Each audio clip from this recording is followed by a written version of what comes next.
This ethics podcast is dedicated in loving memory and leilui nishmat Miriam bat Ashraf. May her soul be elevated in heaven. And of course, our email address is rabbiwalby@gmail.com. We are still in the 6th Mishnah of the 6th chapter. We've been here for a while because these are the 48 ways to wisdom. Our sages of blessed memory codified for us 48 different ways to achieve wisdom. And these are the people that we should listen to for advice in this area. They are experts. And we're now up to way number 26. And that is to know your place. To know your place. And those words don't obviously mean something to us. What does it mean to know your place? And what does it help? How does it help towards the achieving of wisdom? Of course, knowing your place seems to imply not your physical place, but maybe your standing, maybe your position, maybe the role you have to play. Your place means your position in society, your role in society, the greatness that is destined for you. But it's not immediately clear what this means. Now, there are some examples of this idea of knowing your place that are featured in the literature. For example, in chapter 19 of the book of Exodus, we read about the run-up to Sinai. The Jewish people are surrounding the mountain, and they're told that they're going to experience something very sensational, very dramatic, very miraculous in a couple of days. They're told that they need to prepare, and repeatedly they're told that they must not get too close to the mountain. If they do, they will die. Human and animal will die. And there's this emphasis that Moshe is warned and the nation's warned again and again not to get too close. And they actually erect a barrier, and everyone's told exactly where they need to be. And the verse tells us, chapter 19, verse 22, that even the Kohanim, meaning the priests, who are the ones who approach God, they're the ones who are typically a bit closer than everyone else. They too shall sanctify themselves. So it's not clear what this means, and Rashi tells us that in the context of distancing oneself from the place where they cannot go, even the Kohanim, who typically do go a lot closer, these are the ones who, go into the tabernacle, they go into the temple, and they bring sacrifices. Of course, the high priest goes into the Holy of Holies, and they may think that at Sinai, this revelation, maybe they too can approach closer than everyone else. And they must be sanctified. And they have to stand where they're supposed to stand on their post and not too close. So this is the first example that we see in scripture about this idea of knowing your place. The Kohanim and the elders and the sons of Aaron and the prophets and Moshe and the rest of the nation, everyone was given a certain place, a designated location where they are supposed to be. And you may want more. You may think you deserve more. You may think that it's okay if you come closer. And God says, no, even the priests, who typically go closer than most, they should sanctify themselves. They should embrace the holiness that comes with knowing your place, standing on your post, and not getting too close. So this is the first example that we see in the literature about this idea of knowing your place. Everyone has a place. Everyone has a designated location. And if you strive to get more, if you strive to overshoot your location, it can be very dangerous. But if you stand on your post and you understand where you're supposed to be and you embrace the position that you were placed in, that is holiness. The priests should be sanctified. That is holiness. Holiness is to know exactly where you're supposed to be, not to overshoot it. So this is the first idea we're going to see, and we'll try to make it more practical in just a bit. We don't strive to achieve things that are out of our place.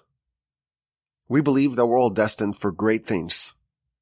After all, as bearers of a soul. We're not placed here to be mediocre, to be generic, and to just live the way animals live. Animals, they're born, they sustain their body, and they die, and that's really it. They don't leave a lasting impact. Humans change everything. We have the ability to effectuate change. We could change the world. We could elevate the world, and God forbid we can cause the world to regress and to spiral in a negative way. And of course, we have the tools to achieve both of those ends. And those tools, the greatness that we have within us, it's within us. It's not without of us. And the first idea that we see here, again, this is just working into this notion a bit slowly, just from what we know from Scripture. Only within your realm, only in your place, only on your position, only on your post, only there will you find your greatness. Outside of it, you will not find your greatness. And holiness is to stay far away if you're supposed to be far away, relatively so. Idea number one. Idea number two, we find in the Sanhedrin. Of course, we are familiar with the notion of a Sanhedrin. It's the supreme court of the Jewish people. It's 71 elders. This is a body. This is an institution that was founded by Moshe and endured for 1,700 years.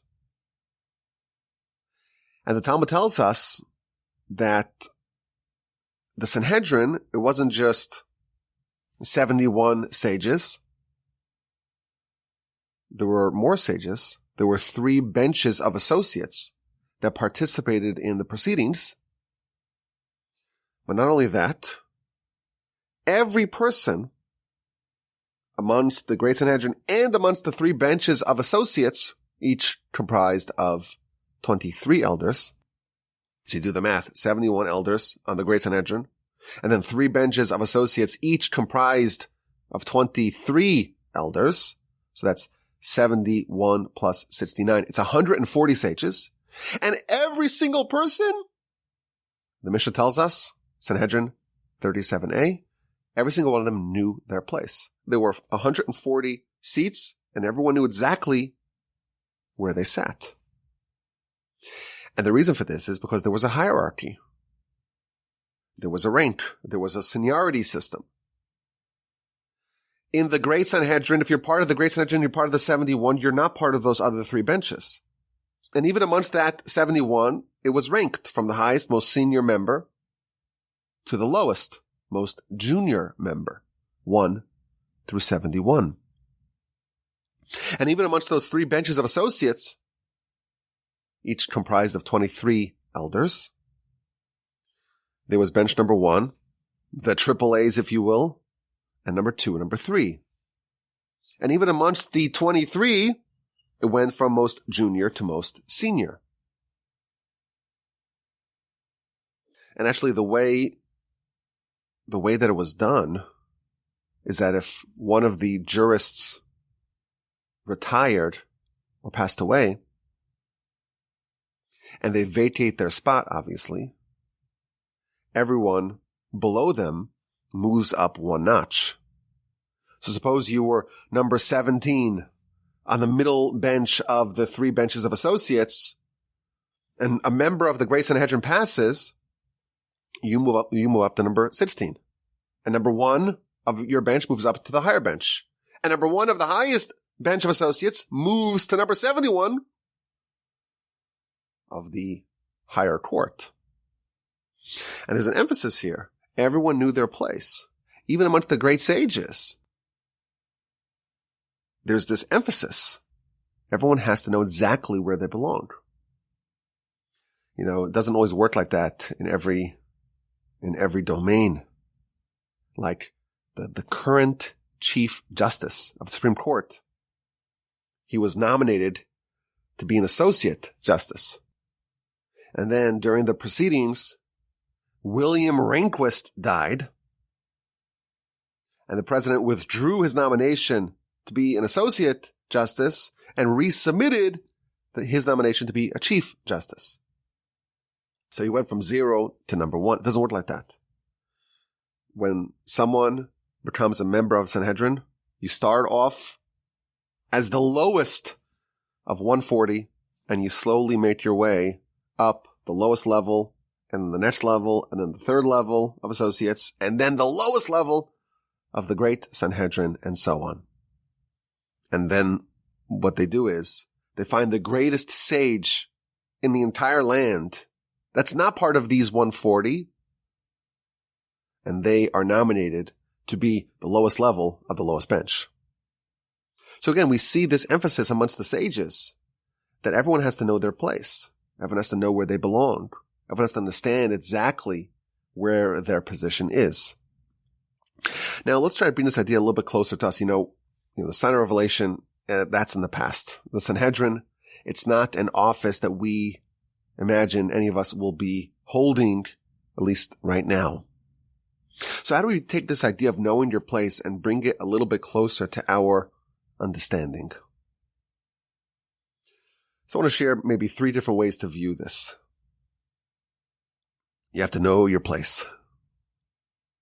Where's your place?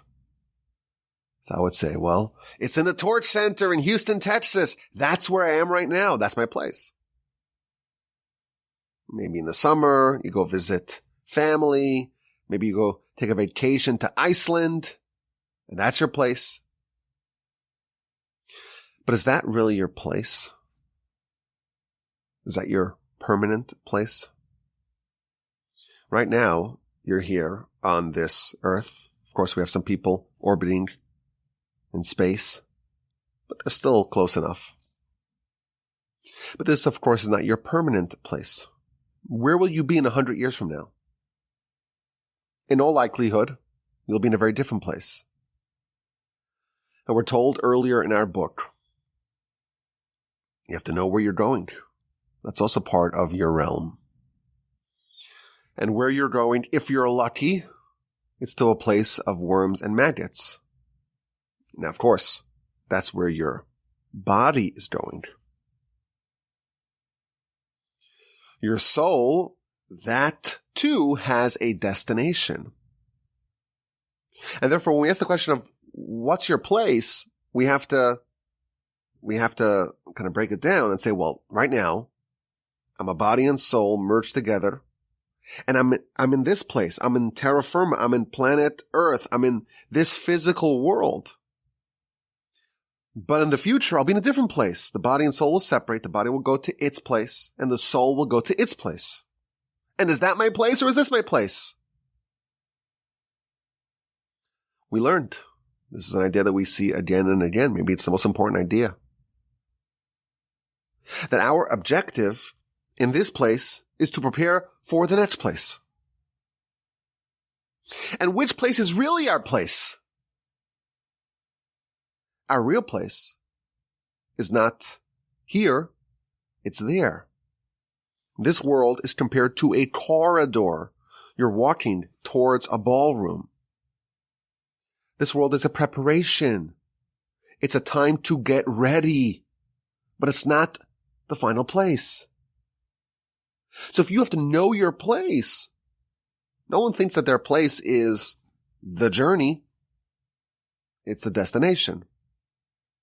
If you travel across the country and you happen to drive through Mississippi and Alabama and Tennessee and Kentucky and Ohio and Michigan and New York, New Jersey, Pennsylvania, Maryland, both Virginias. No one says this is my place. You don't become a West Virginian for a few hours as you drive through the 81. It's not your place. Your place is where you actually live. So one idea here is that we have to really think about what is our place in this world, which is traveling. Our real place is where we actually settle down. And you have to not just be aware of that, you have to know it. You have to live by it. If you know your place, and that is that your body is placed in one location where it comes from, and your soul is placed in another location where it comes from, if you really know that, that will lead you towards wisdom. What is wisdom?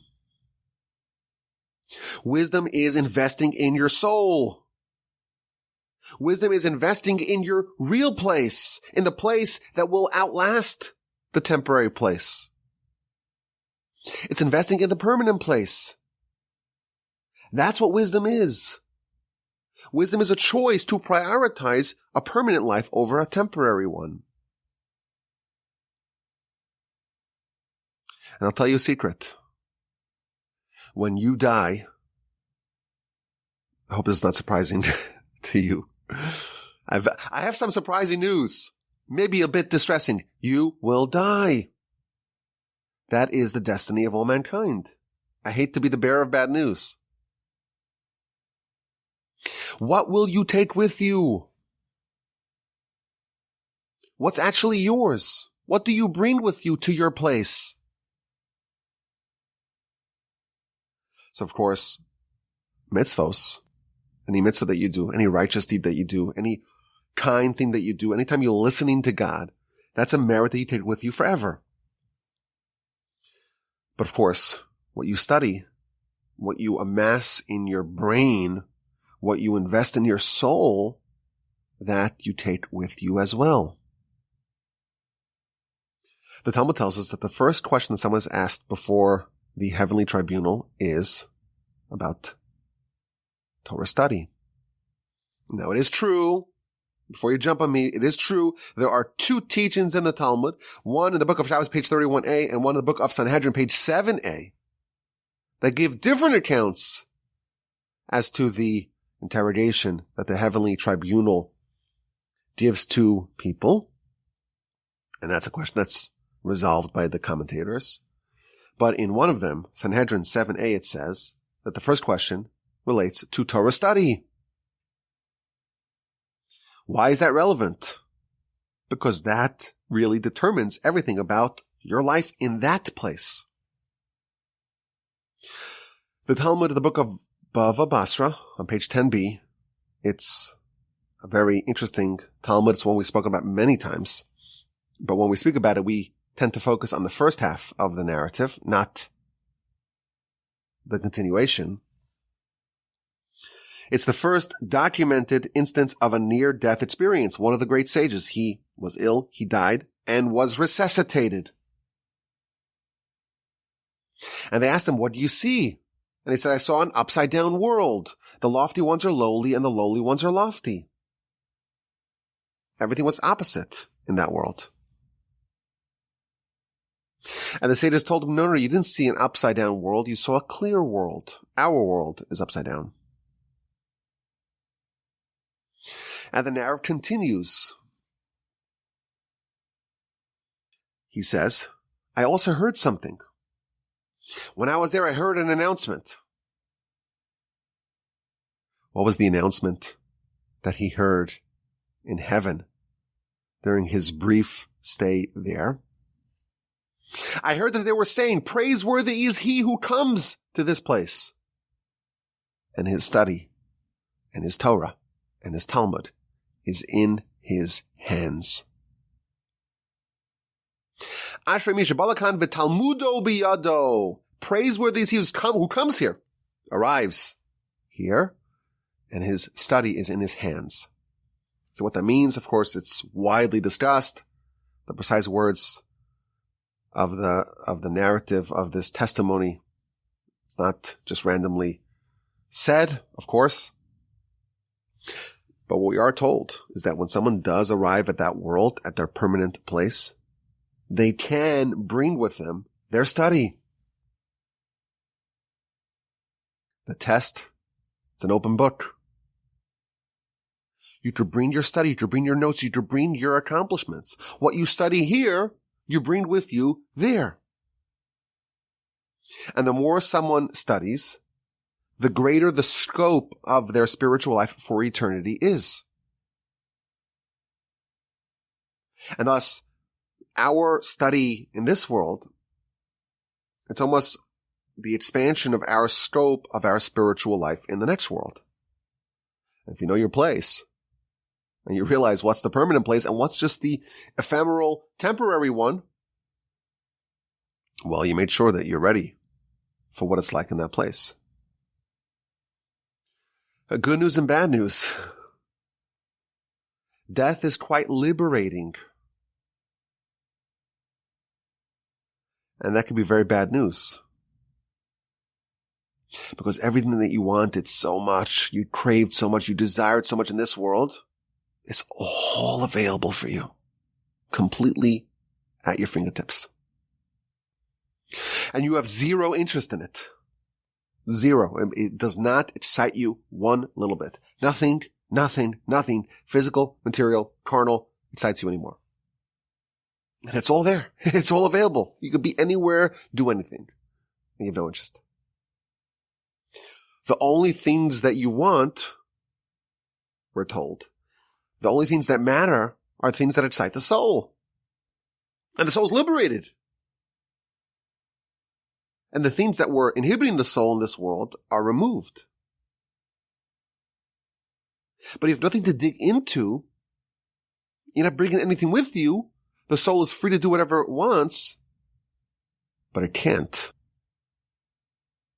And thus, we see an emphasis to prepare for your journey, to make sure you stockpile, you fill up your pockets and your satchel with things that matter to the soul. Because otherwise you are out of luck. Now I will say, Torah study done in someone's merit can accrue to them after they pass. Which is why, of course, there's a great emphasis to make sure that people do mitzvos and study Torah in the merit of the deceased. Which is why there's a wide-held tradition to donate money in the merit of the deceased. The Chafetz Chaim writes that people should designate some portion of their estate to Torah study in the merit of their soul. And he advises someone, don't give it to your children. Don't expect your children to do it. All they care about is your inheritance. Give it to a third party, place it in escrow, make sure it's targeted for the benefit of your soul after you pass. So there is a little bit of a way to help the soul after it's left this temporary place. But of course, ideally, we should stockpile as much merit for the soul ourselves. Our own Torah study is indispensable. And you have to know your place. And if you do know your place, and you realize where you will be relatively soon, that will reinforce the imperative to study and to boost the viability of your soul in the world of souls. So idea number one, know your place, is to know where you're going. Know that you're here temporary and your real place is permanent. And what's that like? And that knowledge should inspire you to make a great effort, to make a great emphasis, to make a priority to study and to invest in the soul. So that's idea number one of knowing your place. Idea number two is the notion of self-awareness. You got to know yourself. You got to know your qualities. You have to know your flaws. You have to have an accurate assessment of who you are. A great many people are delusional. Some think they are much greater than they actually are. I will say I have spoken to people who believe, who are fairly convinced they're Messiah. There's definitely a class of people who think that they are much better than they actually are. They're more refined. They're more developed. They're more accomplished. They're more intelligent. Of course, more handsome than they actually are. That's one form of delusion. They don't know their place. They think they're Moshe, who can ascend the mountain when they're not. But of course, the delusion goes the other way around as well. There are people who chronically undervalue themselves, undervalue their accomplishments, undervalue their successes. view themselves as being less than they actually are. And they have low self-esteem, and they don't think that they're capable, and they feel inept, they feel inadequate. And who knows where it comes from? Maybe someone said to them something as a youth. Maybe they had some early struggles in academic success. They're bad at taking tests. They had some failure, and we all know that the sting of failure lingers. And these people have the opposite delusion. They feel inadequate, and they're incapable, and they're not so smart, they're not so sharp, they can't really retain so much, they're not so intelligent.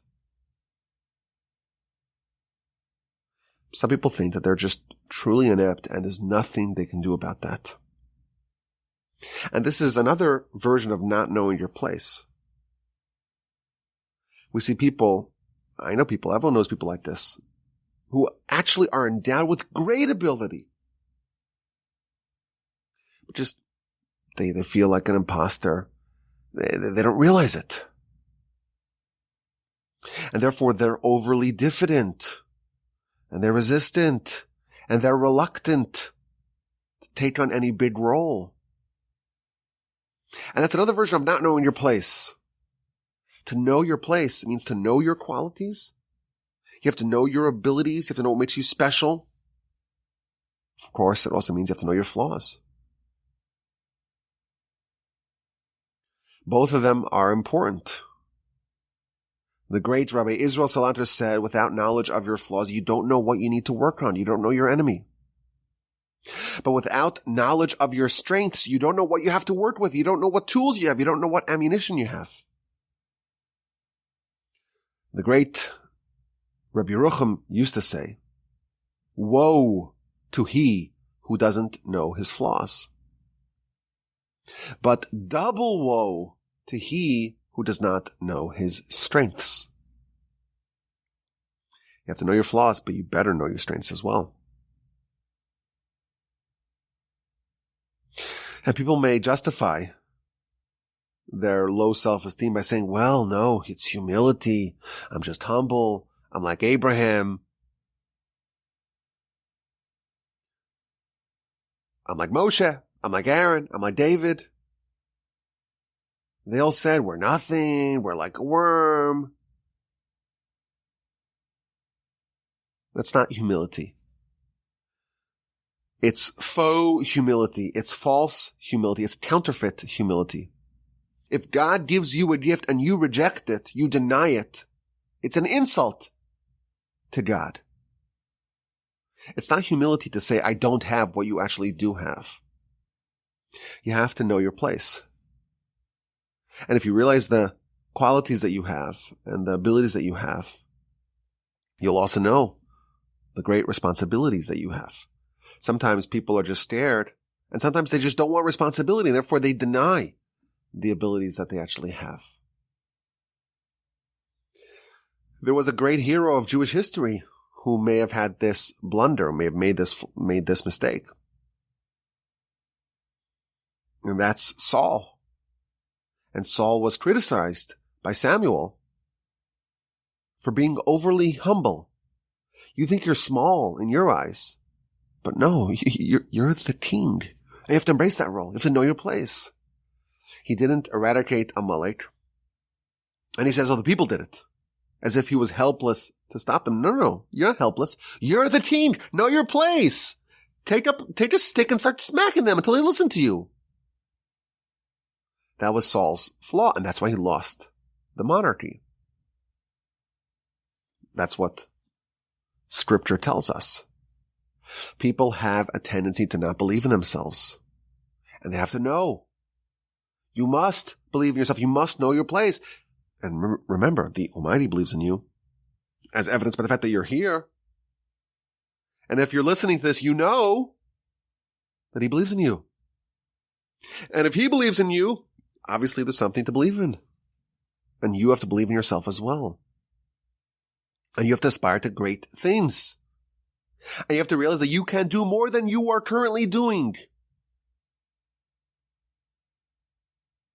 I think I could say with confidence, every single person who is hearing my voice is capable of doing more, of doing greater, of thinking bigger, of accomplishing more than they are currently doing. I think I could say that with confidence. And of course, you got to approach this smartly. They say you should aim for one notch higher. Think of what your maximum is. Try to aim for one notch higher. You will be surprised. You will discover some abilities you didn't know you had. If you aim for 2 notches, maybe you are overstepping. That's not your place. Know your place. Your place is a little bit more than you think you can do. Or maybe start with what, I think we have a lot of low-hanging fruit here. Probably start with what you think you can do. Know your place. Know your responsibility. And once you are at max capacity, okay, now it's time to rev up the engines 1 notch more. And once you do that, 1 notch more. And 1 notch more, and 1 notch more, and 1 notch more. Before you know it, you're a different species than all the people around you. The standard pace, we're told, is for chumps. There's lots and lots and lots of chumps. And I would argue it's no surprise, it's no coincidence that the great men of our history were shepherds. Because one of the realities, the sad realities of our world is that we compare ourselves to other people. And most people are decidedly mediocre. And if we use that as the barometer, well, we could be fairly good. We could be, above the median. We could be in the 90th percentile without really breaking a sweat. If you are a shepherd, you have no other mediocre humans to compare yourself to. And that's actually a great blessing. You haven't been trained about the low expectations of humanities. And that's a very good thing. So that's idea number 2. Know your place. Know your qualities. Know your flaws.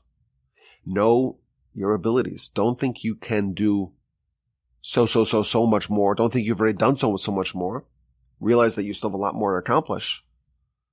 But don't think that you're ineffectual, inept, inadequate, incapable.